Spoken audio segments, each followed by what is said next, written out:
మొత్తానికి ఎవ్వరూ ఊహించని విధంగా తెలుగు రాష్ట్రాల్లో నందమూరి తారక రామారావు సాధించిన లాంటి ఒక గొప్ప విజయాన్ని టీవీకే అధినేత విజయ్ సాధించారు.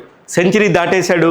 మొత్తానికి అత్యద్భుతమైన ప్రజాదరణతోని సీఎం పీఠం ఎక్కడానికి రెడీగా ఉన్నాడని చెప్పేసి అందరూ కూడా అనుకుంటున్నారు. అది నిజమైంది. మొత్తానికి ఏదైనా కూడా ఇలాంటి పరిస్థితి వచ్చినప్పుడు అక్కడ రాష్ట్రాల్లో ఉండే పరిస్థితి ఎంత ఘోరంగా ఉంటుందనేది చూడాలి. ఇప్పుడే అందిన వార్త ప్రకారం టీవీ అధినేత గెలుస్తున్నాడు అనగానే అక్కడ డిఎంకేలో సంబంధించిన పార్టీకి సంబంధించి అక్కడ సీఎం ప్రమాణ స్వీకారం అని చెప్పేసి పెద్ద పెద్ద షామియానాలు పెద్ద పెద్ద హోర్డింగ్స్ పెట్టారు. అవన్నీ కూడా తీసేసుకొని ఎక్కడికక్కడ మొత్తం కూడా క్లోజ్ చేసేసి ఎవరి దారిన వాళ్ళు వెళ్ళిపోతున్న పరిస్థితి. అంటే ఉదయం 10 గంటలలోపే మొత్తం క్లోజ్ అయిపోయిందంటే అర్థం చేసుకోవచ్చు రాజకీయంగా డిఎంకే పరిస్థితి ఎంత దారుణంగా పడిపోయిందనేది. ఇకపోతే అందరూ ఊహించినట్టుగా కనీసం విజయ్ ప్రతిపక్షంలోనే ఉంటాడా?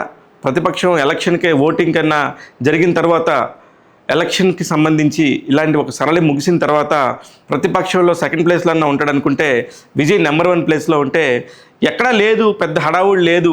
జయలలిత గారితో పాటే ఆ పార్టీ కూడా మనుగడ పక్కకు పోయింది అనుకున్న ఏఐడిఎంకే అన్నాడీఎంకే అసలు ఎవరు ఊహించిన విధంగా దాదాపు 70 సీట్లు సొంతం చేసుకుంది.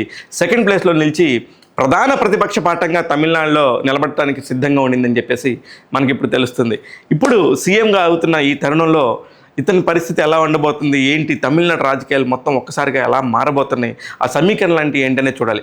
ఇకపోతే విజయ్కి ఇంకొక గుడ్ న్యూస్ కూడా ఏంటంటే ఇదే రోజు తన స్నేహితురాలు త్రిష గారి పుట్టినరోజు.